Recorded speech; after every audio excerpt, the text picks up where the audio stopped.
this is Rob Pau, and today in Turbo Talks we're talking to Kasia Niewiadoma of Canyon SRAM Racing about the World Championships.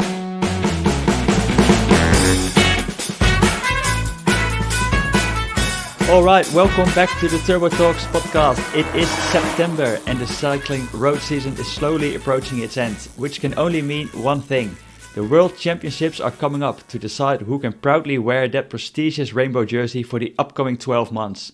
Time to look ahead in this podcast to the women's road race, and therefore I am super excited to be joined by one of the biggest names in the women's peloton, and someone who is sure to be at the pointy end of the race in Flanders. It's Kasia Niewiadoma from Canyon SRAM Racing. Welcome on the Turbo Talks, Kasia. Thanks for joining us. How are you going?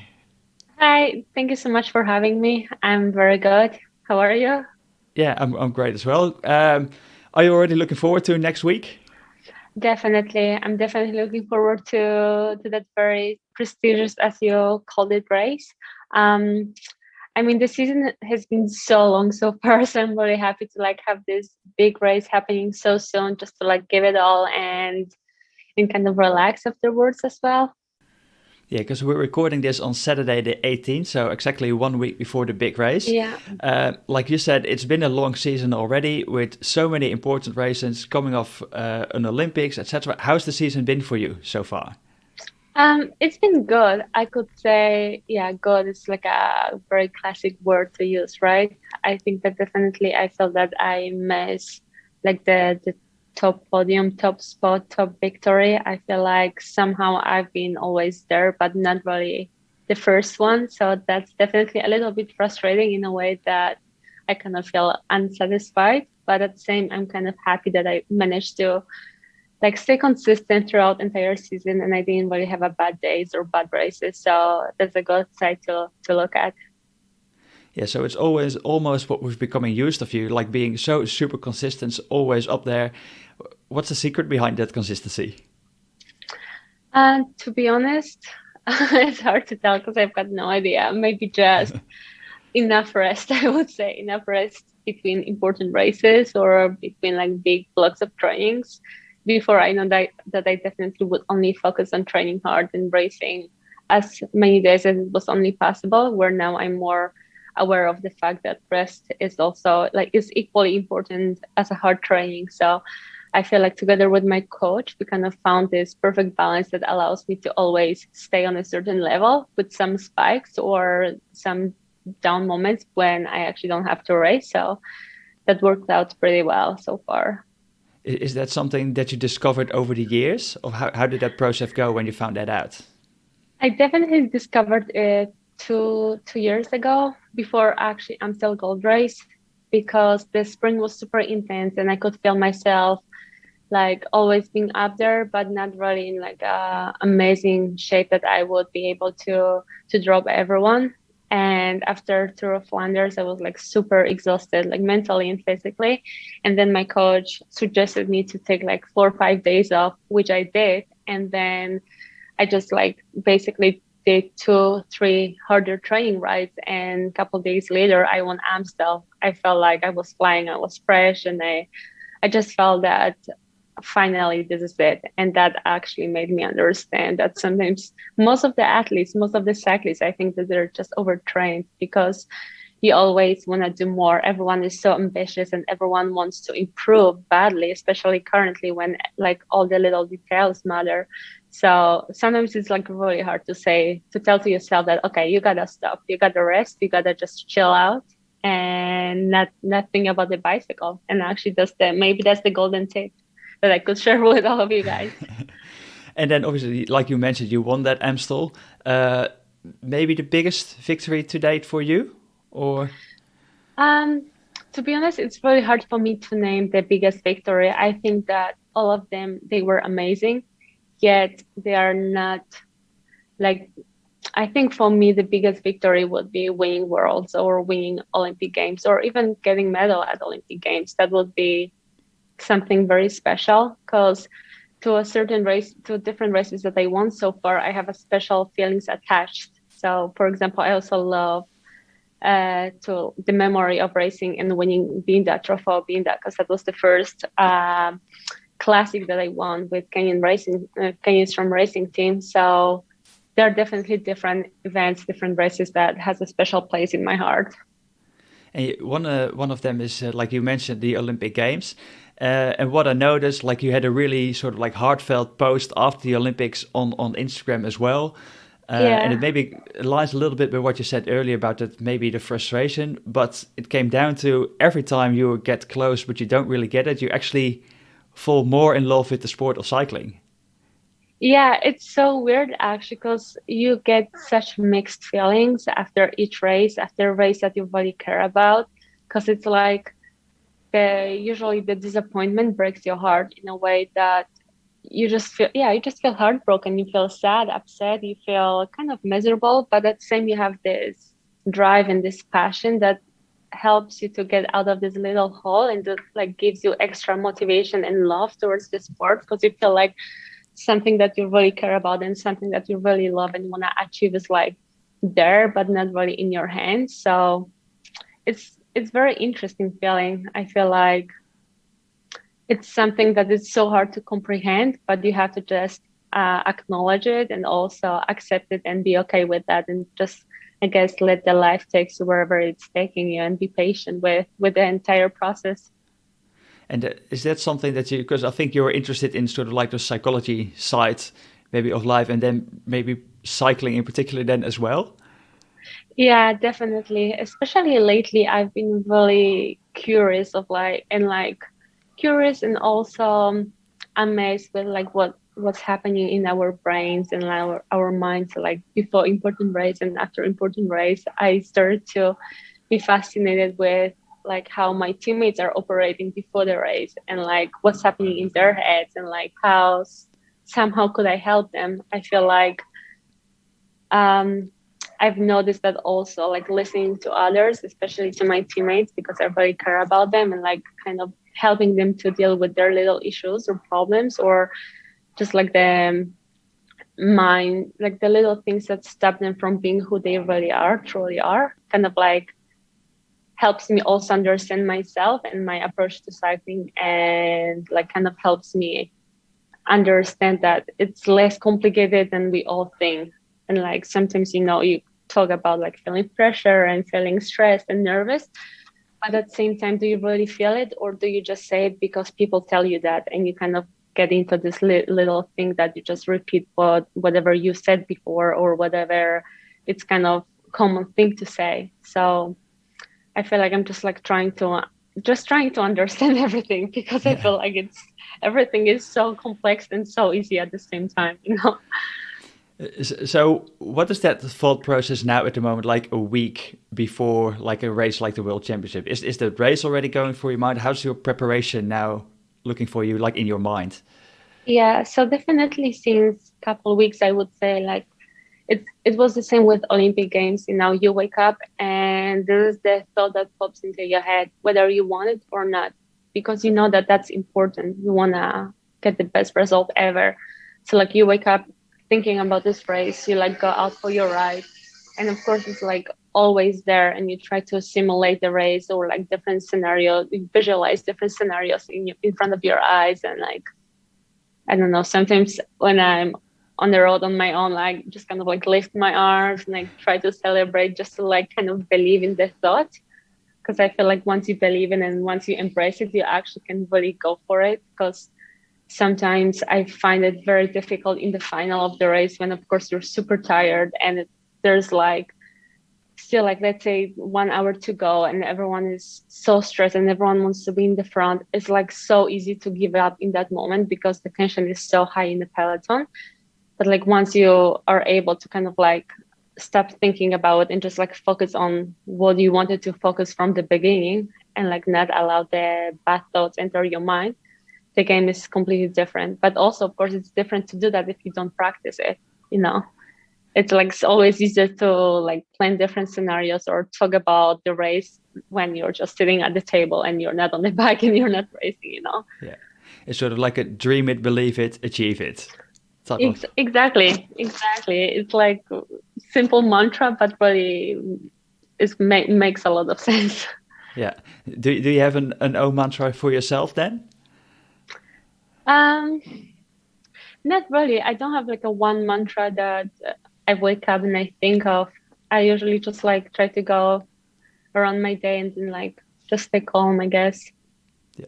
And now like we're like a week out. So how is the physical preparation from now on look like? Do you again have those couple of days off and then maybe a couple of hard trainings, or Yeah. how does it look like? So basically, the last couple of weeks, I've been racing quite a lot. I did two stage races in Holland, and I flew to Spain, and then I did European. So there were quite a lot of racing days involved in my schedule. So of course, your body feels that. I felt the travel in the race, so I definitely decided to like take some days off and just focus on recovery, as I said, and just like having the experience from like racing so much and then taking on time off and knowing that actually the shape is there. You just have to be patient with yourself and let things happen. Then this is what I'm actually doing, just like having still some 2 or 3 harder days, but mostly focusing on resting, sorry, and just like being calm, basically. And what do those harder sessions still look like in the lead up in the last week to the race? Are that like short So minute blocks, or are it? definitely, usually before important race, you always want to know. Of course, you want to know what's the race, what the race looks like. So then you analyze with your coach like what sort of efforts you have to do in order to be the best, to show up in the best form or shape for that race. And in Flanders, everyone knows that it's all about short, very intense, and hard efforts. So this is what I've been focusing on, just like trying to get some explosivity in my legs, some like sharpness, and like basically focusing on like 30 seconds to 2 minutes efforts and doing them on quite often, but like nothing that makes me kind of like feel dead or destroyed, just keeping everything still fresh and adding some fire, let's say. Yeah, and giving some confidence in the legs as well, baby. Again, that Exactly, mind game. exactly. Yeah, exactly. So when we look at the course for the world, I think it's a race over 157.7 kilometers, just over 1,000 meters of elevation. It sort of Yeah, like can be divided into several sections. First, you start in Antwerp, you go to Leuven, you do the yeah, circuit there for 1.5 laps. Then you go on to the Flandrian circuit, as they call it, and then again you yeah. go back to the Leuven circuit for 2.5 laps. In how much detail have you studied those little hills that you're gonna encounter? So of course, I look at Velovure, I check the maps, I check each climb, especially on the Flandrian loop, because I think that part is going to be very crucial, very important. I'm going to Belgium on Tuesday, so I can do the recon one more time just to see the final 100Ks, because I think that's the part that's going to really matter. Um, I definitely think that the race will be divided into like 3 parts, which is like the first part, 50Ks, basically riding on the flat until the Leuven lap. And I don't believe that anything crazy will happen over there. It's going to be more controlled. Maybe some breakaways will try to go.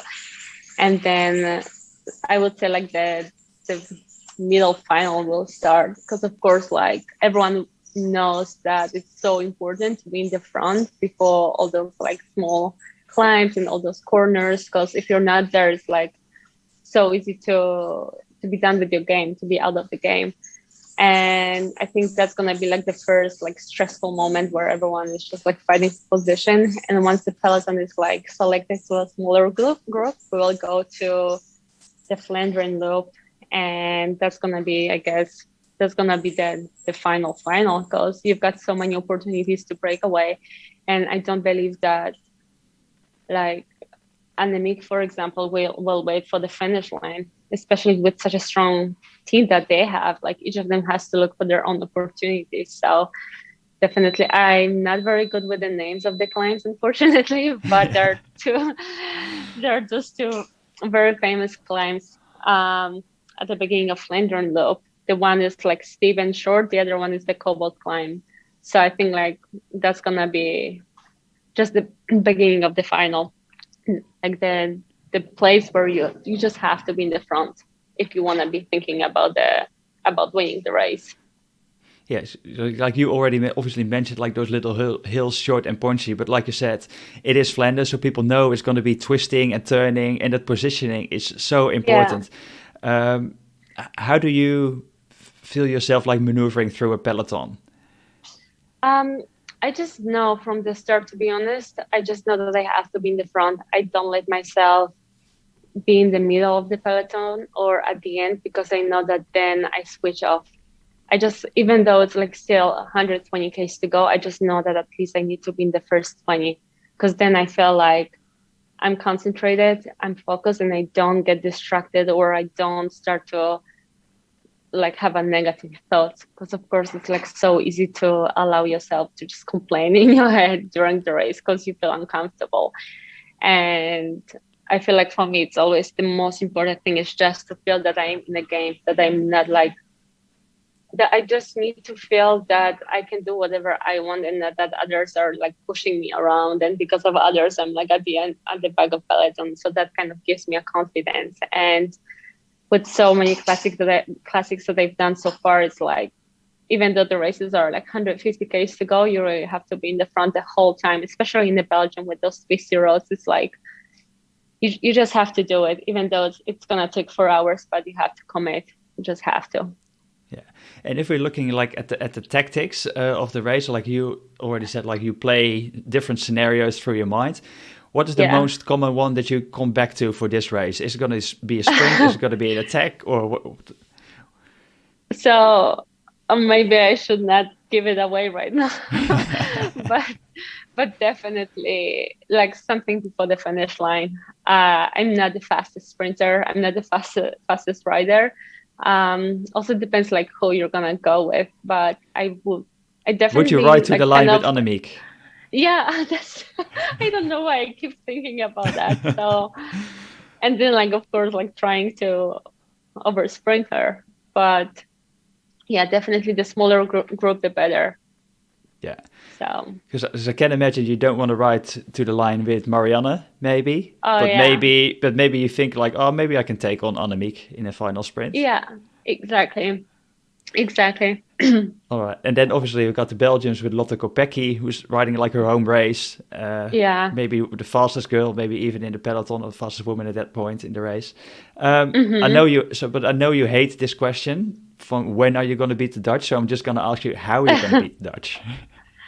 So actually, to be honest, after Europeans, I was kind of frustrated because again, I felt that another race we were just racing according to that girls' rules, like they were just like dictating the pace, dictating the basically the story of the race, and that kind of felt frustrating. And I know that it's hard to find any other nation that has as many strong riders as Holland has. Although I feel like I just feel like I don't want to wait for their first moves, because I feel like that's what I've been doing so far during every single European Championships or Worlds. We would be just waiting for Dutchies to start doing something.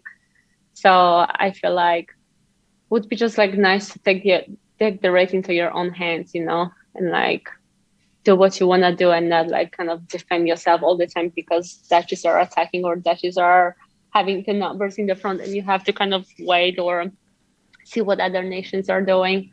So I do believe that they're beatable, that you can win with them. I think you just have to be sneaky about it, to be honest, crafty, and kind of like have your own plan.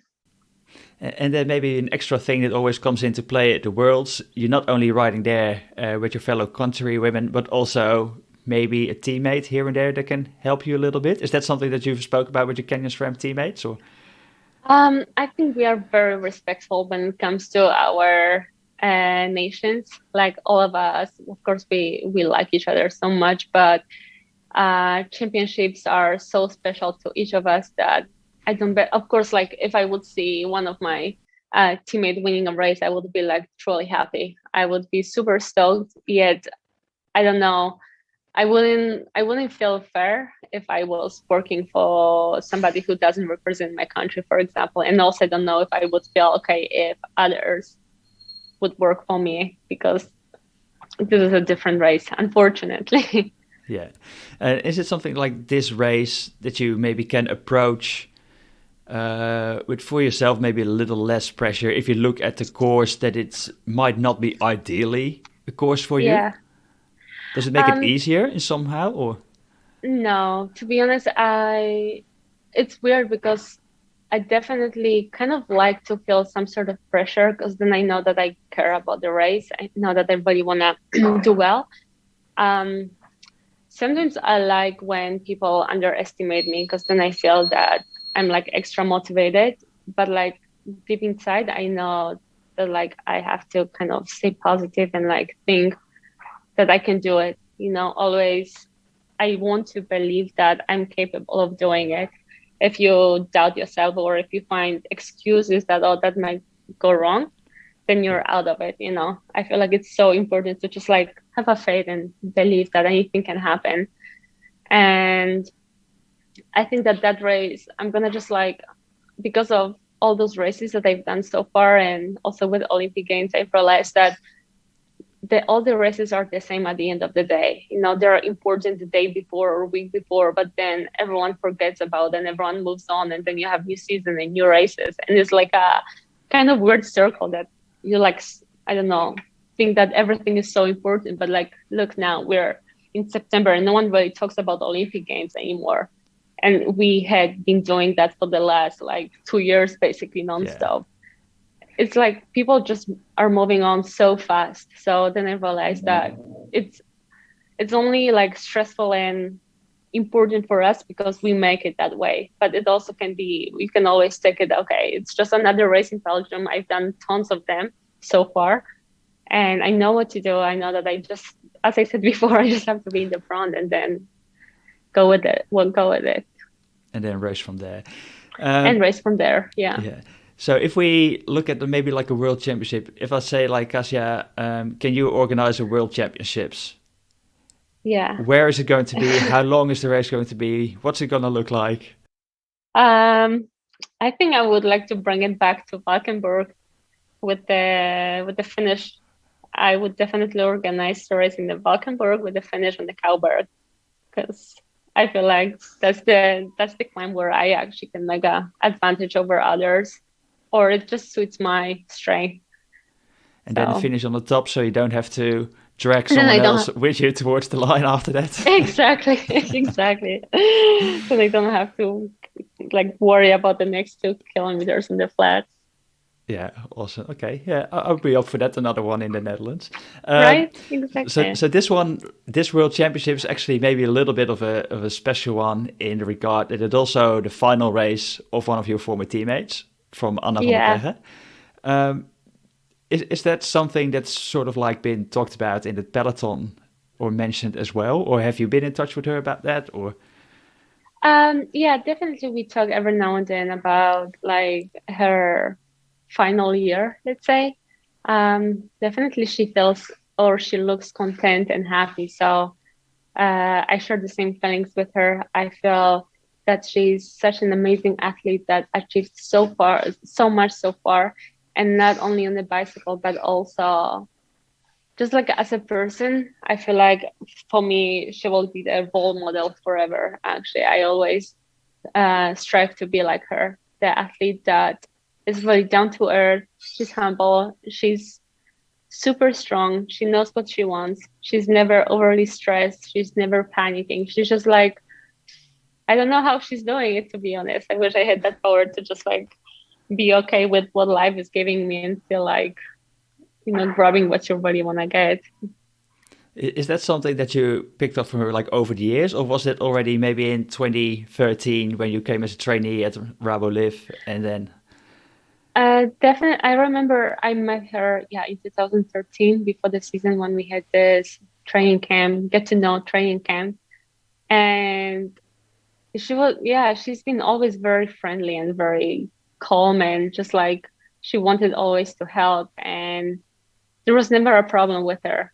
I've never actually seen her even angry or just like being unhappy with something. It's like she just accepts everything. And it's just so nice to also see how um, strong mindset she has because sometimes, like let's say Giro last year, she came to the race and I could see that she wasn't like very focused on the race, because like she was like just cruising in the peloton and like not really fighting for the final, like always like 10th or whatever. And then once the opportunity arose that actually she could like be up there in the top, like all of a sudden she was just like flying on the bike, you know. And then you see if she really want to get something, she just gets it. And how would it be, like say in, I don't know, you've got a long-term contract and we're hoping you're going to see you racing for like years and years and years to come. But like at some point, how do young riders can look up to you as a role model? What do you hope to give them?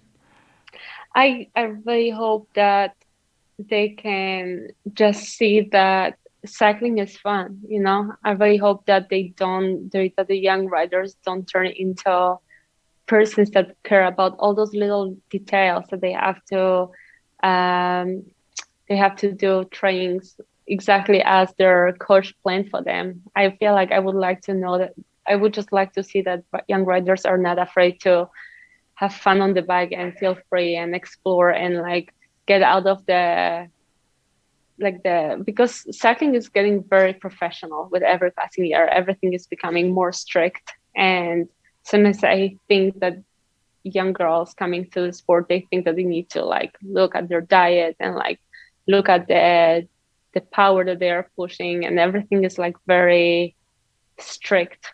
And I don't believe that like by being super strict and professional at the age of 20, you can actually like know what the real cycling is, or like how cool it feels just to be riding your bike and not like trying to prove yourself, or kind of like give your coach what he wants to get from you. And then especially probably like in the long term to make it like a happy career for yourself as well. Exactly. Because that's also the thing that, of course, with every passing year, I started to see that there are more girls opening up about their mental problems. Like before we didn't have it. I don't know if it's the thing that now people are actually not afraid to share their personal issues with the public, but also I think that because when I started racing in 2014, I think that it was so much easier in a way that, okay, we still raced hard, but like besides cycling, we kind of like, I don't know, had a just different atmosphere before the race or at the training camps. Like it was more relaxed, more organic. And now like you are kind of forced to take care of all little details because this is what others are doing. And if you want to keep winning, you kind of have to keep up with them in some ways. And of course, the technology also changes everything. But I guess this is like a natural process of development in certain sports because the world is changing and we cannot really stop it and like think that, oh, it would be great if we could race like people who were racing in 80s or 90s, because that's just impossible. I think one of the positive things that has been changed, though, is maybe like the women's cycling and how it's been perceived by people, and the calendar, obviously, with the races coming up. Because I think there's some great races at the moment going on, and after the Worlds, there's also Paris-Roubaix. Is that one that you're going to be seeing at as well, or is it for you end of season after Worlds? Or to be honest, I have no idea. It's still not decided. I was just basically I've been just focusing on Worlds, and then I'll see. It's like it's an open page, open story. Let's say we still don't know. All right, we've got to wait for that. Maybe your boyfriend will be pretty excited about if you would ride Paris-Roubaix or not. Yeah. Did you talk about that with him a little bit, with Taylor Finney? Yeah, sometimes actually. He really likes this race. So, I mean, that was one of his best races he's done so far. So, we don't really talk much about racing, to be honest, but every now and then, yeah. All right. I'm going to leave it to it for your final prep in that last week. Let's wrap it up with, if you're up for it, like one short prediction for the men's race and for the women's race. You could predict both. Okay, let's just go with the men's race, okay? Okay. I maybe, prediction what I think and prediction what I would like to see, okay? We do both. What I would like to see is definitely Kwiatkowski winning. And prediction, I think that Alaphilippe or Wout can win it. Okay, So, I'll let Philippe know about. But maybe Michel. yeah, I think people would be pretty happy to see that as well, actually. yeah, exactly. All right. Well, time to wrap it up. Thank you for your time, Kasia. All the best Thank you on very next much. Saturday. I think I speak for the far majority of all the cycling fans that we will be pretty happy to see you in the rainbow jerseys for a full Thank season. you. So good luck. Yeah, thanks. And thank you, everyone, for listening to another episode of the Turbo Talks. You know the drill. Tell a friend about the podcast with Kasia. Leave a rating and a review and subscribe wherever you get your podcast. And as always, just make sure you never stop cycling. This was Rob Out with Kasia Niewiadoma of Canyon SRAM Racing. Stay tuned for the next Turbo Talks.